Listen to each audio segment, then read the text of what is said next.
Disney's Cruella, a novelization. Chapter 15. Estella knew that Jasper and Horace were hoping to lie low for a bit. She had heard them talking from her room when they got back to the lair. Jasper was especially keen on keeping his head down. To him, the Baroness's party had taken too much energy and too many resources and had been too close. But Estella didn't want to wait. She wanted her revenge. Now. The night had been restless. If she closed her eyes, images of dogs and cliffs and the Baroness's cruel face rushed at her. If she opened them, she was met with a wall of designs and drawings she had done or collected, all in the hopes of garnering favor from the Baroness. By the time the sun peeked over the horizon, Estella had been up for hours, and by the time she heard Jasper and Horace begin their breakfast, she was dressed and primed for action. Stomping up the stairs to the second level of the loft, Estella burst through a door into the space they had made into their kitchen. Jasper and Horace sat at a rickety table eating cereal. At the sound of her footsteps, they looked up. Both their eyes widened. At 9 in the morning, Estella was already decked out in a fancy cocktail dress. Black, the lines severe and the fit tight. She looked ready for a fight. As she glanced at the boys, she ran a hand over her black and white hair, her kohl-rimmed eyes narrowing. "Morning, boys," she said in a sing-song voice that did not match her attitude or expression. Upon reaching them, she unceremoniously swept their bowls off the table. They clattered to the floor. In their place, she threw down a paper and opened it to the fashion section. The headline jumped out at them.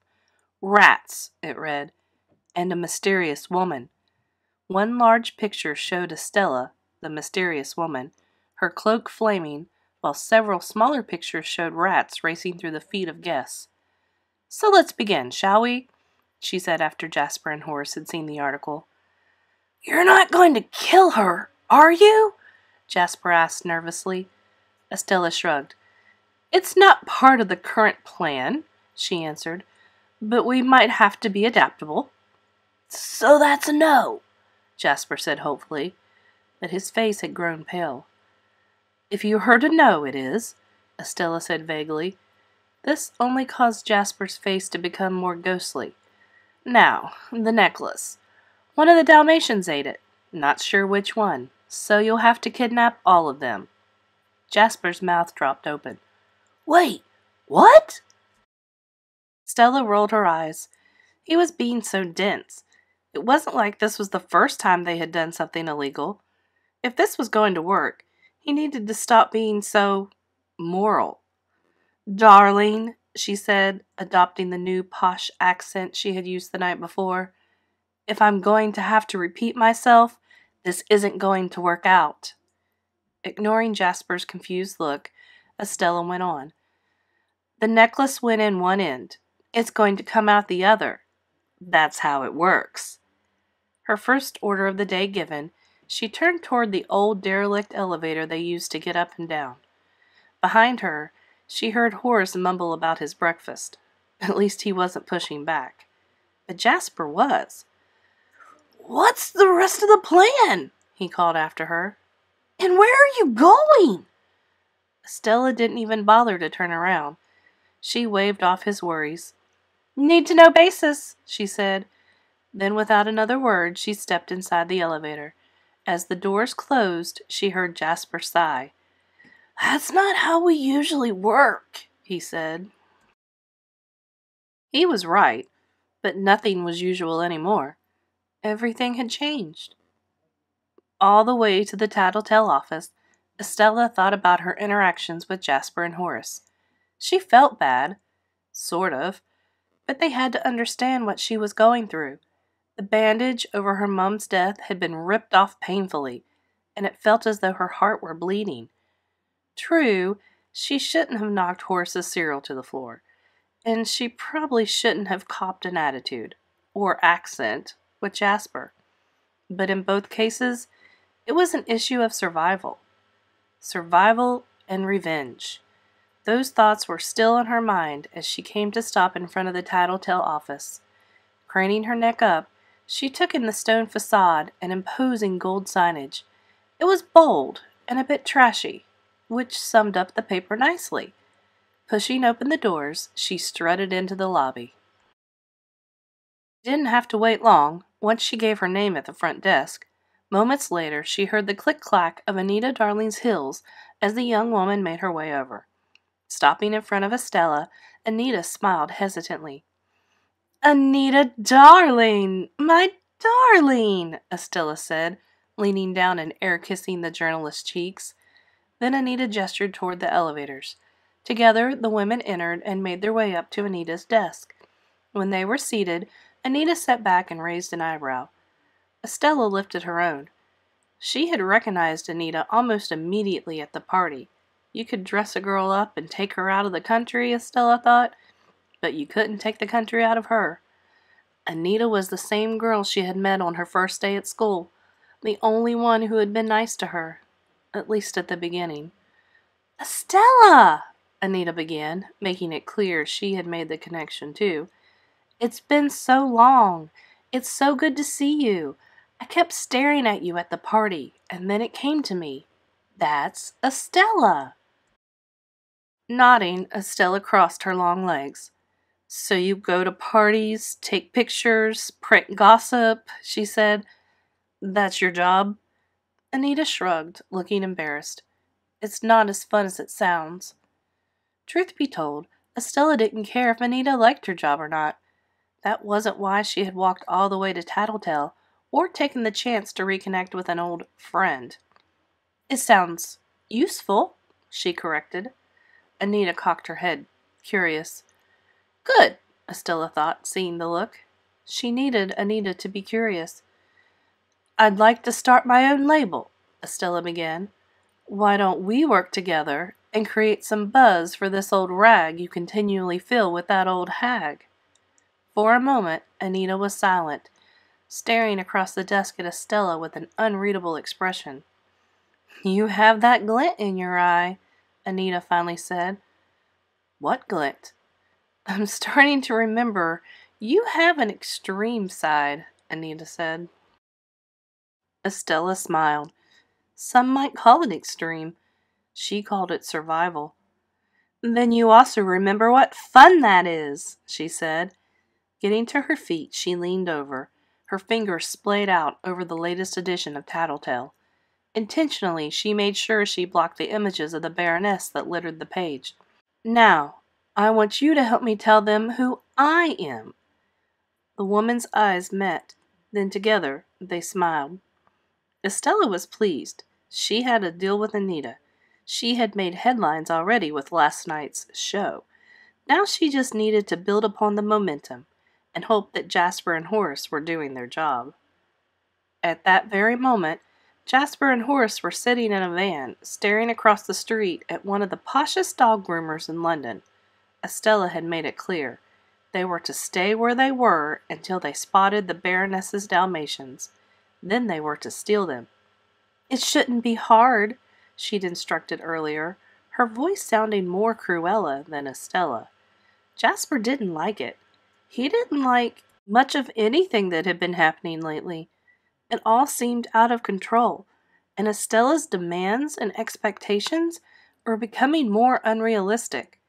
He felt like his friend was slipping away, growing more comfortable in her role as Cruella.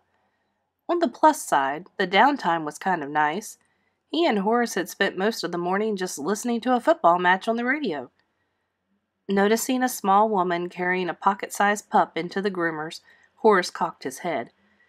"You ever notice how some dog owners look a lot like their dogs?" he asked Jasper. As he spoke, Horace looked down at Wink, who looked back at him with an eerily similar expression. Jasper suppressed a smile. "No," he said, trying not to laugh as Horace and Wink sneezed at the same time. "I've never noticed that." Horace could be a goof, but Jasper loved him like a brother. As he watched, Horace put one hand over his eye and looked back at a new dog and owner as they sauntered past, as if that might give him a new perspective. Shaking his head, Jasper took a deep breath. It was time to get down to business. If they didn't return to the lair with the Dalmatians, and the necklace that was sitting in one of their stomachs, Estella would be furious, and he didn't want to deal with her fury again. Let's have a bit of focus. We got a job to do. Horace looked down at Wink again. The dog was a key part of the plan they had worked out to get the Dalmatians out of the salon and into the van.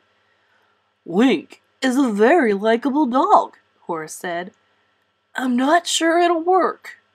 It'll work, Jasper said. He was banking on the Dalmatians remembering Wink from the party, or at least recognizing his smell. Getting out of the van, Jasper grabbed Wink and headed across the street, while Horace moved to the back and opened the doors. Through the windows of the groomers, Jasper saw the Dalmatians in varying stages of pampering, from being covered in bubbles to having their coats dried and nails trimmed. They were all facing the door. Jasper nodded. That was good. As he pushed open the door, the dogs lifted their heads. Wink stood, trembling, in the doorway for only a moment, but that was all it took. The dogs growled, and then they began to bark. Then they all leapt off their tables and gave chase. Wink turned and hightailed it back across the street as the Dalmatians followed. Horace was in position, and as Wink leapt into his arms, the Dalmatians' momentum carried them into the back of the van. Horace slammed the door shut, trapping them inside. Moments later, Jasper and Horace were back in their seats. Gunning the engine, Jasper steered the van into the busy streets of London. Before the groomers could even figure out what had happened, the van, carrying its precious cargo, had disappeared from sight.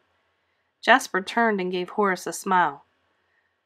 You don't have to say I was right, he said. Horace shook his head. He just didn't get it. How could anyone, or any dog, want to hurt Wink? Turning a corner, Jasper settled back in his seat. They had the dogs. Now they just had to sit and wait until one of them produced the necklace. Estella looked down at her watch. If Jasper and Horace were on schedule, right about now they would be using Wink to lure the Dalmatians out of the doggy spa and into a waiting van. There was no way for her to know if they were successful until she got back to the lair later. But for now, she was going to assume that the boys had it under control. Focusing, she made her way toward her next stop, Artie's vintage clothing shop. She didn't pay attention to the stares of passers-by as she made her way down the busy London streets. She knew that she cut quite the picture. Tight black dress, black and white hair, serious expression. But for once, she wasn't trying to hide. Let them look. Let them gawk. She had spent far too long hiding behind fake hair and living a lie. She was ready for the world to know Cruella. Pushing open the door of Artie's shop, she heard the familiar chime of the bell. Artie looked up from his copy of Tattletale. Seeing her, his eyes dropped back to the page and then lifted back to her. It's you, he said, awe in his voice. Estella nodded. It is, she replied. And you're in my shop, he said. I've been here before, she pointed out as she walked closer. He looked at her confused. I got my dress here. It's me, Estella. Realization came over his face. Hurrying around from behind the counter, he took in her outfit. The dress, the hair, the makeup. Then he nodded, impressed. You certainly made a stir. Well done. Estella smiled. Artie's reaction was just what she had hoped it would be. Like Anita, he was vital to her plan. She had figured Anita would be hungry enough to help her, but she hadn't been as sure about Artie. From the looks of it, though, he was hungry too. She went on. I need some help. I want to make art, Artie, and I want to make trouble. You in? The young man didn't hesitate. I'm in, he said, grabbing his coat. I do so love trouble. The words were music to her ears. Grabbing a few items off the nearest rack, Estella quickly gave Artie a list of what else she needed. As he grabbed his sewing machine and a few more dresses, Estella allowed herself to take a breath. She had been going full tilt since the night before. She wanted to take a moment to relax, but she knew that now was not the time. Satisfied that they had everything they needed, Estella turned and headed out of the store. Artie followed.